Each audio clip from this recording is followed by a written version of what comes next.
As of now, I personally am aware of having put more than $5 billion into the network, and I'm not 1%. And if you look at, there are a lot of other ways to get at it, but if you look at the 4-year simple moving average of Bitcoin and assume that that was a reasonable surrogate, you can kind of arrive at a conclusion that nearly $600 billion of real capital has been put into this network. So $600 billion of real capital from who? From Fidelity, from BlackRock, from every institutional investor in the US, from every institutional investor in Europe, from millions of individuals, from representing pension funds, retirement funds, etc. So you can trace a huge amount of capital that's been put into this network. And ultimately, the security of the network is going to come from the actions of the people as voters and the actions of the economic actors, the capitalists, and then also from all the businesses, the application companies like Cash App or Coinbase, have an impact, and then the miners have an impact, and they all have lawyers and CEOs and lobbyists and employees, and they have nexus and they pay taxes, and therefore they have supportive mayors, governors, senators, etc. Now, this is an interesting framework. I'd invite you, if you want to analyze any competing network, put any competing network, any other crypto network on the same framework and ask, how many dollars of real capital have been invested, and how much real electricity is running it, and how much digital power is behind it, and then how many people hold it. You go to the next one, Ethereum, for example, right? You realize after the merge and the proof of stake conversion, no electricity is backing it, no digital power is behind it, right? So you pretty much took out 2 of the 4 legs, 500 exahash versus nothing, and 15 gigawatts versus de minimis nothing. And then the next question is, well, how much economic power? Well, if 70% of ETH was pre-mined, name one person in the world that will admit to investing in $100 million in ETH. I've never heard of anybody. Michael Saylor, in his latest interview, just issued a dire warning for Ethereum and every other crypto asset. Michael Saylor is truly the king of Bitcoin, first investing in 2020 when he saw the inevitable destruction of value of the cash held on his company's balance sheet. Since then, Saylor has continued investing into Bitcoin and is now personally responsible for investing over $5 billion of capital into Bitcoin. It's suffice to say that Saylor has 100% conviction in Bitcoin, and this doesn't translate whatsoever into any other cryptocurrency at all, in particular Ethereum. Although he doesn't usually ever speak on Ethereum or any other crypto asset, in his latest interview he dove into why every other crypto asset, including ETH, will bleed against Bitcoin. Make sure to stick around to the end of the video where Saylor explains why the Bitcoin journey is the greatest idea of his entire life. But also guys, if you want to stay most up to date on the crypto and Bitcoin world, make sure to subscribe to my daily 5-minute crypto newsletter. It gives the latest expert predictions, any breaking news, and top on-chain analysis all in a nutshell. Click the first link in the description to join over 30,000 others in becoming a better crypto investor right now. Now here's Michael Saylor on Bitcoin versus Ethereum. When I announced that I'd personally put $175 million into Bitcoin, there's nobody in any crypto token for the next 5 million tokens, right? After Bitcoin, go to ETH and then go to every other token. You won't find a single person, to my knowledge, that ever admitted to investing $100 million of cash in any of them, much less $1 billion, much less $5 billion, right? So if I had to guess, right, how much real money's been put into Ethereum, a few $1 billion? Like the difference is 600 billion in Bitcoin. If you were to say 6 billion, I would say you might be stretching it, right? Like we're talking about a factor of 100 difference. Yeah, I don't think you can really get to a number that's more than a few billion, right? So I think that 99% of all the real capital has been put into this one network. So if all the economic capital is in one network, if all of the electricity is on one network, if all of the digital power is running one network, the only thing you've got left is political power. And the truth is there are a lot of crypto token holders, right? There are a lot of ETH holders. So really, those networks are primarily secured by political power and the voice of the people, much more so than the actual, physical power or economic power that's behind Bitcoin. And I think that changes. It changes the long-term security outlook, but it also has an impact on natural frequencies and stability. When your natural frequency is a month, right? If you have a proof of stake network where you can unstake in a month, you just need a price crash for like 6 weeks or 8 weeks. The network goes unstable, it becomes unsecure, right? Topples over and collapses. And, you want to see examples of networks that just collapse, right? Look at what happened to FTT. Look at what happened to Luna. Look what happened to all these other tokens. Many of them, they had these staking frequencies of 1 hour, 1 day, 1 week, 1 month. And the truth is, if you're designing a to last, you really want to design a system where first of all, you have to put billions of dollars into the network, and then it's a one-way function, and you're stuck with the capital in the network for a decade. And, I guess then you're invited to calculate if Bitcoin miners have invested somewhere between 20 and $50 billion in permanent capital for digital power, what percentage of all the digital power capital or digital capital does that represent of all cryptos in the world? 95% would be probably the minimum number you could conclude. It's a number between 95 and 99%, I think, right? Which is why you come back to the conclusion that you have one thing, which is a digital property, a digital commodity, a digital monetary system, and is perfected for this. And then everything else is just a speculation. The difference between money and speculation is if it's money, then the largest holders are buying more. And if it's speculation, the largest holders are selling. So the real issue is, are the hodlers buying or are they selling? I'll give you an example of great asset classes that are money. Apple stock is money. Apple is buying more, and a lot of people that own Apple stock will buy more.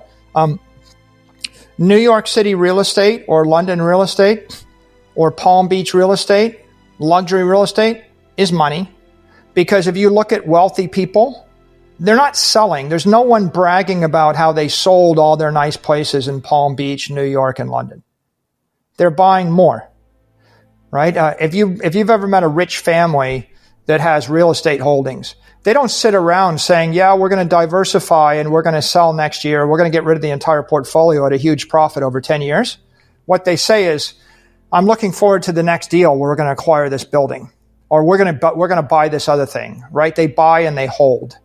And they typically buy and hold to give to their children's children, right? The same is true with art. If it's good art, collectors, Frick, Andrew Mellon, they didn't buy art to flip the art, right? They're not speculators. I bought a Picasso so I could sell the Picasso, right? They wanted to buy them all. That's why they call them collectors.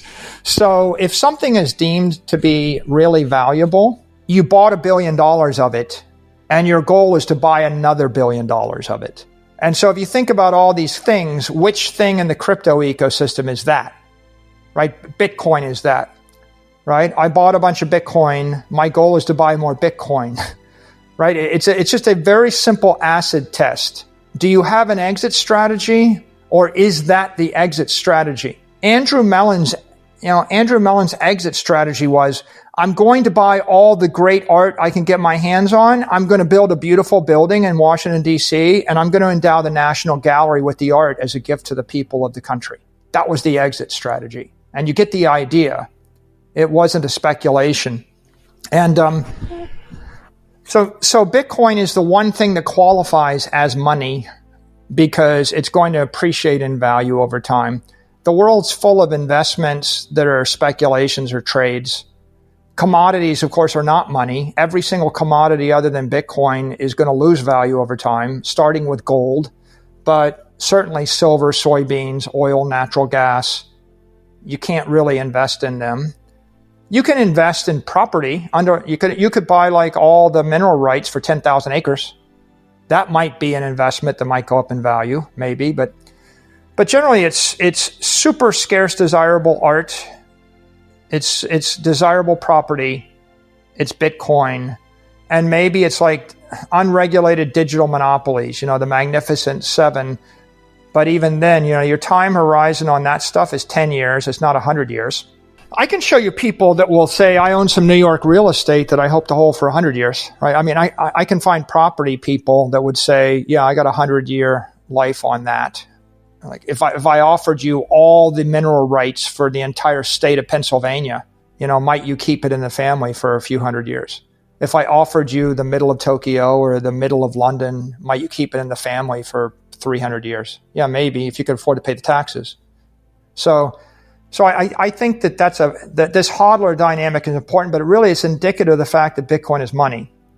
And it's a very simple acid test. Look at every crypto billionaire that holds something other than Bitcoin, and then check to see whether they bought 100 million more worth of that stuff. And when you find one, you might pay attention, but I haven't seen one, right?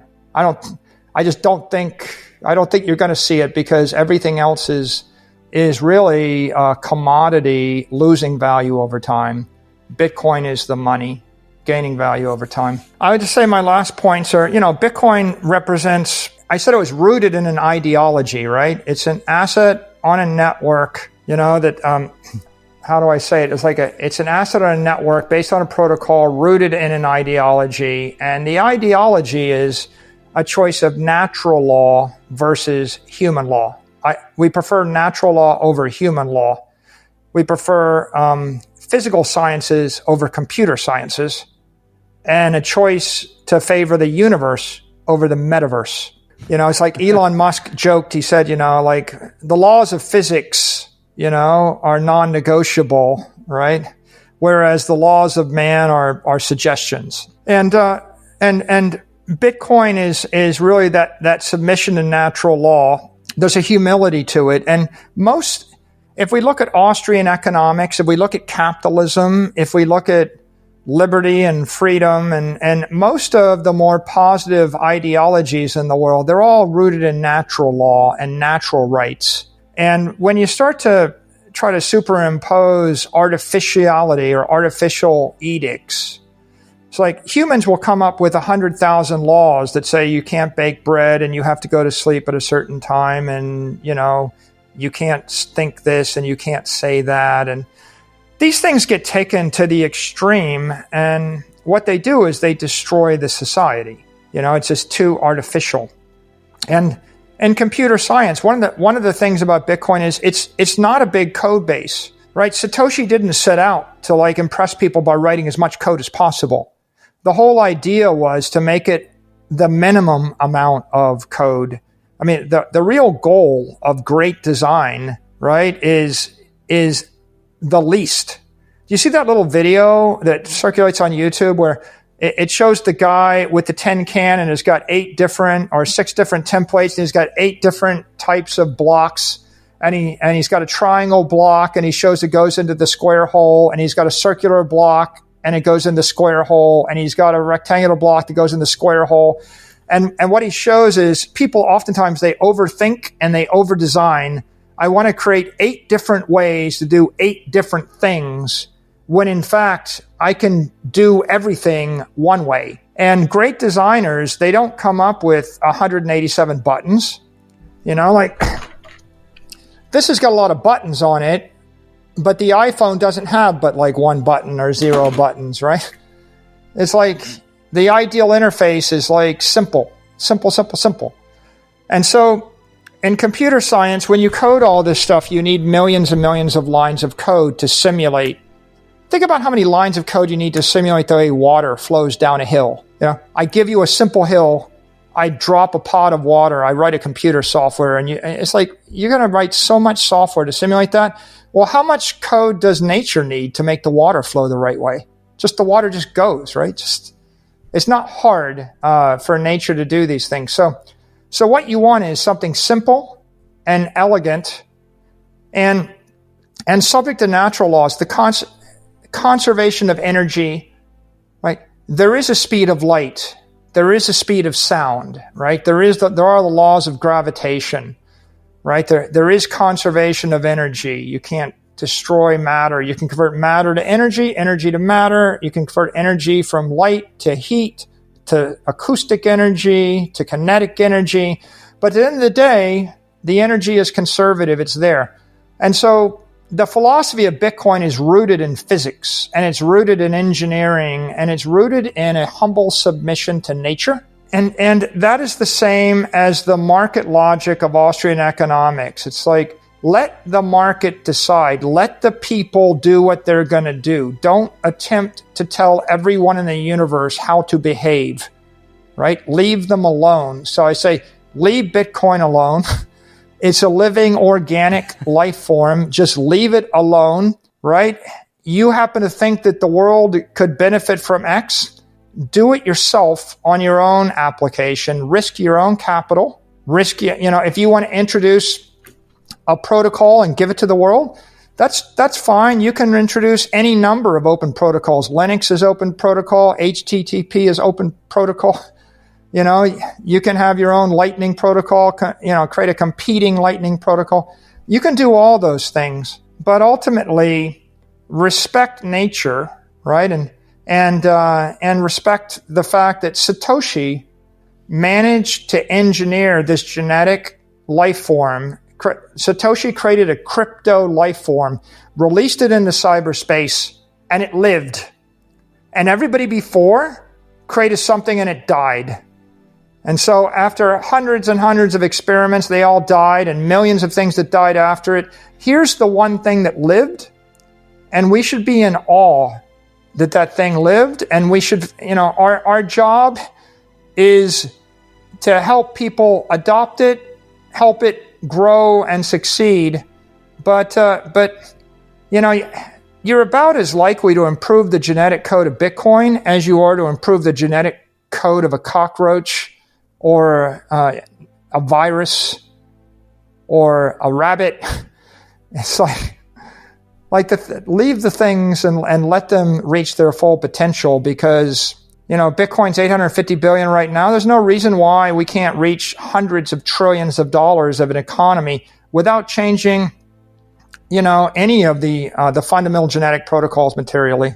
They're pretty good, and they seem to work fine. So I think bottom line with the philosophy is, the lesson of Stoicism is just because you can do a thing doesn't mean you should do a thing. And go forward with humility and grace. And when you've won the lottery, have the wisdom to know that you've won the lottery, and don't gamble it all, double or nothing 10 more times and lose it all. Like William the Conqueror won the lottery. He was a bastard orphan, and and everybody wanted to kill him, and he managed to rise up and become the Duke of Normandy. And then he managed to get the perfect wife and 4 sons, and that's everything. He then proceeded to cross the English Channel, conquer the UK. His family fell apart. The nation fell into civil war, and he died fighting with his own son. And after he was dead, his sons fought with each other. And that's an example of snatching defeat from the jaws of victory. Napoleon did the same thing. Julius Caesar did the same thing. Alexander the Great did the same thing. The world's just full of these people that, you're the king of the entire nation, and everybody's happy and at peace with each other, and they got to go and mess it up, right? Somehow. And so Bitcoin it's the winner, and it's working out well, and it's growing 45% a year, and there's a million things that will grow from it. I think we're just so fortunate to have this as an opportunity. I would focus upon the 99% of the people that don't fully understand it. I would educate them, and I'd help them on board. And I wouldn't spend a lot of time infighting over whether or not, you're allowed to own an ETF versus self-custody versus have Bitcoin with Fidelity versus do business with a corporation. It's like, these are all second-order things. And 100 years from now, we'll still be disagreeing about politics, and we'll still be disagreeing about, custody relationships, and we'll disagree about a lot of nuances. The real question is, does Bitcoin grow 40% a year or 20% a year or 10% a year or 5% a year? I think we're just better off this is why I say put the laser eyes on. The significance of laser eyes is you've got the single most important thing you could do with your life that can make humanity better. And you're not going to solve every problem of humanity, but you could solve half of them, or you could provide a solution to everybody that makes their life better. So focus upon the thing that you can save. Focus upon the benefit you can bring to the world. Don't let yourself get drawn into 100 side struggles and, regional wars over things that people have been fighting over for hundreds of years, and they'll be fighting about for another 100 years, because it's we didn't end political struggle after electricity, but we sure did make life a lot better for humans, right? We didn't end religious struggle, but, 2 out of every 5, children died in childbirth, in 1600. And, a combination of good medical technology and electricity and light, changed that number from 40% infant mortality to less than 1% infant mortality, some very, very low number. So I think we focus upon spreading the good cheer of technology, better living through Bitcoin, and everything else. It's I used to joke, it's all my good ideas were dilutive distractions. I will say this, Bitcoin's my best idea, and the only reason I was able to do anything with Bitcoin is I had a few other good ideas, but ultimately, I never pursued a bad idea, Stefan. I never pursued a bad one. I pursued good ideas that I thought were great, but they ended up being distractions and dilutive to my success at the great idea. And so I think that's how I would end this thing. Do the right thing for Bitcoin. So there's Michael Saylor, the unwavering Bitcoin advocate. Saylor, known for his monumental investments in Bitcoin and his belief in its unmatched potential, has shared a stark warning about Ethereum and other cryptocurrencies, highlighting their potential vulnerabilities when compared to Bitcoin. Saylor's insights into the unique strengths of Bitcoin and his reasons for predicting a bleed in the value of other crypto assets like Ethereum provide valuable food for thought for every crypto enthusiast and investor. His message is clear. Bitcoin stands apart in the crypto space, and his journey with it, by his own admission, is the greatest idea of his life. Before you leave, I encourage you to subscribe to my daily 5-minute crypto newsletter. It's your essential guide to staying informed with the latest expert predictions, breaking news, and in-depth on-chain analysis, all delivered in a concise format. Join a community of 30,000 like-minded individuals by clicking the first link in the description and elevating your crypto investment knowledge today. Anyway guys, hope you all enjoyed today's video and that provided you with some value. I'll see you all in the next one, and as always, all the best.